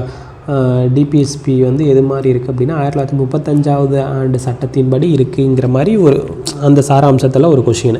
இந்த சட்டத்தின்படி பர்மாவானது இந்தியாவிலிருந்து பிரிக்கப்பட்டது. 1935 தான் பர்மா பிரித்தாங்க அப்படின்னு நம்ம ஐஎன்எம்மில் பார்ப்போம். இந்த சட்டத்தின்படி பர்மாவானது இந்தியாவிலிருந்து பிரிக்கப்பட்டது. பல குறைபாடுகள் இச்சட்டத்தில் காணப்பட்டாலும் 1935ஆம் ஆண்டு இந்திய அரசு சட்டம் பிரிட்டிஷ் இந்தியாவின் மாபெரும் ஆக்கப்பூர்வமான இறுதி சாதனை அப்படின்னு சொல்கிறாங்க. மாபெரும் ஆக்கப்பூர்வமான இறுதி சாதனை அப்படின்னு சொல்கிறாங்க. பல குறைபாடுகள் சட்டத்தில் காணப்பட்டாலும் 1935ஆம் ஆண்டு இந்திய அரசு சட்டம் பிரிட்டிஷ் இந்தியாவின் மாபெரும் ஆக்கப்பூர்வமான சாதனை அப்படின்னு சொல்கிறாங்க. இந்திய விடுதலை சட்டம் 1947. இந்திய விடுதலை சட்டம் நிறைவேற்றப்பட்டது எப்போ அப்படின்னா 18 ஜூலை 1947. அடுத்தது 3 ஜூன் 3 திட்டம் ஜூன் 3 திட்டம் மவுண்ட் பேட்டன் வந்து கொண்டு வராரு. இது எல்லாமே இந்த கண்டென்ட் வந்து ரொம்ப எளிமையாக தான் இருக்கும். இது நம்ம ஐஎன்எம்மில் பல தாட்டி படிச்சிருப்போம். ஓகேங்களா. ஐஎன்எம்மில் படிச்சிருப்போம். இதை ஒரு தாட்டி வேகமாக வாட்சி விட்றேன். 20 பிப்ரவரி 1947 அன்றைய பிரிட்டிஷ் பிரதமர் கிளைமண்ட் அட்லி வெளியிட்ட அறிவிப்பு. ஓகேவா. இது எல்லாமே ஐஎன்எம்மில் இருக்கிற கண்டென்ட் தான். 20 பிப்ரவரி இந்திய விடுதலை சட்டம் 1947. 20 பிப்ரவரி 1947 அன்றைய பிரிட்டிஷ் பிரதமர் கிளைமண்ட் அட்லி வந்து வெளியிட்ட அறிக்கையில் 3 ஜூன் 1948 தேதிக்குள் இந்தியாவில் பிரிட்டிஷ் ஆட்சி முடிவுக்கு கொண்டு வரப்படும் என கூறினார். எப்போ முடியும் அப்படின்னா 3 ஜூன் 1948. ஆனால் நமக்கு 47 ஆகஸ்ட் 15 சுதந்திரம் கிடச்சிருச்சு. இந்தியர்களுக்கு முழுமையான அதிகாரம் வழங்கப்படும் என அறிவித்த பின்னர் முஸ்லீம் லீக் கட்சியை சேர்ந்தவர்கள் தனிநாடு கோரிக்கையை தீவிரமாக கடைபிடிக்க ஆரம்பித்தனர் அப்படின்னு சொல்கிறாங்க. அடுத்தது கட்சியை சேர்ந்தவர்கள் தனிநாடு கோரிக்கை. ஓகே. அடுத்தது 3 ஜூன் 1947 தேதி மவுண்ட் பேட்டன் பிரபு இந்திய பிரிவினை திட்டத்தை வந்து அறிவிக்கிறார். மவுண்ட் பேட்டன் வராரு. ஜூன் 3 திட்டம் அப்படின்னு சொல்லுவாங்க, இல்லைன்னா இந்திய பிரிவினை திட்டம். 18 ஜூலை 1947 தான் இந்திய விடுதலை சட்டம் வந்து நிறைவேற்றப்பட்டது. எங்கே? இங்கிலாந்து பாராளுமன்றத்தில் வந்து 18 ஜூலை 1947. இந்த டேட் ரொம்ப முக்கியம். ஓகேங்களா. ஸ்கூல் புக் பேக்கே இருக்கும்னு நினைக்கிறேன். இந்தியா மற்றும் பாகிஸ்தான் என்ற 2 சுதந்திர நாடுகள் வந்து உருவாக்கப்பட்டிருக்கும். உருவாக்கப்பட்டுச்சு. 15 ஆகஸ்ட் 1947 இந்தியாவும் 14 ஆகஸ்ட் 1947 வந்து பாகிஸ்தானும் தனிநாடுகளாக சுதந்திரம் பெற்றன. அரச பிரதிநிதி முறை நீக்கப்பட்டு பிரிட்டிஷ் அரசாங்கம் இனி இந்தியா மற்றும் பாகிஸ்தானிற்கு பொறுப்பாகாது என அறிவிக்கப்பட்டது. இரு நாட்டின் அரசியலமைப்பு அவை அந்நாடுகளுக்கு தேவையான அரசியலமைப்பு சட்டத்தினை உருவாக்கி கொள்ள அனுமதி வழங்கப்பட்டது. சுதந்திரமாக இரு நாடுகள் பிரிக்கப்பட்ட பின்பு சுதேசி அரசுகள் விரும்பினால் இந்தியாவுடனோ அல்லது பாகிஸ்தானுடனோ இணைந்து கொள்ளலாம், இல்லையெனில் அது சுதேசி அரசாகவே தொடரலாம் அப்படின்னு சொல்லியிருப்பாங்க. பஞ்சாப், வங்காளம் ஆகிய 2 மாகாணங்களின் எல்லைகளை வரையறுப்பதற்கு எல்லை வரையறுக்கும் ஆணையம் வந்து ஏற்படுத்தப்பட்டது என கூறப்பட்டது. ராட்க்ளிஃப் தலைமையில் எல்லை வரையறுக்கும் ஆணையம் வந்து இந்தியா பாகிஸ்தான் எல்லையை வந்து வரையறுத்துச்சு. இந்த 2 சுதந்திர நாடுகளும் தனித்தனியாக கவர்னர் ஜெனரல்கள் நியமிக்கப்படுவார்கள் என்று கூறப்பட்டது. சுதந்திர இந்தியாவின் முதல் கவர்னர் ஜெனரல் மவுண்ட் பேட்டன் பிரபு ஆவார். முதல் இந்திய கவர்னர் ஜெனரலாக ராஜாஜி வந்து நியமிக்கப்பட்டார். பாகிஸ்தானின் கவர்னர் ஜெனரலாக முகமது அலி ஜின்னா வந்து நியமிக்கப்பட்டார். பாகிஸ்தானின் கவர்னர் ஜெனரலாக முகமது அலி ஜின்னா வந்து நியமிக்கப்பட்டார் அப்படின்னு சொல்கிறாங்க. ஆகஸ்ட் அறிக்கை 1917. இந்த 17 படித்தோம் அப்படின்னா நமக்கு அந்த 19 ஓரளவுக்கு இன்னும் கொஞ்சம் பெட்டராக புரியும். ஆகஸ்ட் நன்கொடை 1940, நேரு அறிக்கை 1928, நேரு அறிக்கை ஓகேங்களா, நேரு அறிக்கை 1948. நேரு அறிக்கையின் சிறப்பம்சங்கள்லாம் என்னென்னு கொடுத்துருக்காங்க. சைமன் கமிஷன் வந்து 1927, சைமன் கமிஷன் 1927, 3 பிப்ரவரி 1928 பம்பாய்க்கு வந்திறங்கிய போது நாடு முழுவதும் சைமனை திரும்பி போ அப்படின்னு முழக்கம் விடுறாங்க. 30 மே மாதம் சைமன் குழுவின் அறிக்கை வந்து வெளியிடப்பட்டுச்சு அப்படின்னு நம்ம தெரிஞ்சுக்கலாம். 30 மே ஓகேங்களா. 28 3 பிப்ரவரி 3ஆம் தேதி 2வது மாதம் 1928 வந்து வரப்போ நாடே சைமனை திரும்பிப்போ அப்படின்னு சொல்கிறாங்க. ஏன்னா 7 பேர் இல்லை, ஒரு ஆள் கூட இந்தியர்கள் கிடையாது. இப்படி இதெல்லாம் ஒரு கொஸ்டின். சைமன் குழுவில் எத்தனை பேர் இருப்பாங்க? 7 பேர். ஒரு ஆள் கூட இந்தியர்கள் இல்லை. இது சைமன் குழுவை வரவேற்றாங்க, யார் வரவேற்றாங்க, யார் எதிர்த்தாங்க அப்படிங்கிறதெல்லாம் கொஸ்டின். யார் வரவேற்றாங்க? நீதி கட்சி வந்து வரவேற்றுச்சா அப்படின்னு ஸ்டேட்மெண்ட்டாக கேட்கலாம். வரவேற்றுச்சு. அதேமாதிரி முஸ்லீம் லீக்கும் காங்கிரஸும் எதிர்த்துச்சா? ஆமாம் எதிர்த்துச்சு. ஓகேங்களா. அடுத்தது சைமன் குழு அறிக்கையின் சிறப்பம்சங்கள் எல்லாம் கொடுத்துருக்காங்க. அடுத்து கிரிப்ஸ் தூதுக்குழு 22 மார்ச் 1942 வருவாங்க. 23 மார்ச் இந்தியா, அதாவது ஸ்கூல் புக்கில் 22 மார்ச் 1942 இருக்கும். 22 மார்ச் 1942 இருக்கும். கிரிப்ஸ் தூதுக்குழுவின் பரிந்துரை கொடுத்துருக்காங்க, படிங்க. அடுத்தது கிரிப்ஸ் தூதுக்குழுவை காந்தி சொல்கிறது பின்தேதியிடப்பட்ட காசோலை அப்படின்றதெல்லாம் 2012 பல தாட்டி கேட்டிருக்காங்க. ஜவஹர்லால் நேரு இவ்வரைவினை வந்து நான் முதலாக இவ்வரைவினை வாசித்த போது கடுமையான மன அழுத்தத்திற்கு உட்பட்டேன் அப்படிங்கிறது ஸ்கூல் புக்கு கண்டென்ட்டு. அடுத்தது 15 மார்ச் 1946 கேபினட் தூதுக்குழுவை படிங்க. ஓகேங்களா. கேபினட் தூதுக்குழு யார் இருப்பாங்க? ABC Alexander, Pethick Lawrence, Cripps. இந்த கேபினட் தூதுக்குழுவில் இருக்கிறவங்களுக்கு ஷார்ட்கட்டாக ஏபிசின்னு ஞாபகம் வச்சுக்கலாம். A for Alexander, B for Pethick Lawrence, C for Cripps. தலைவர் யார்? பி தான் தலைவர். ஓகேவா, பி தான் தலைவர் நினைக்கிறேன்.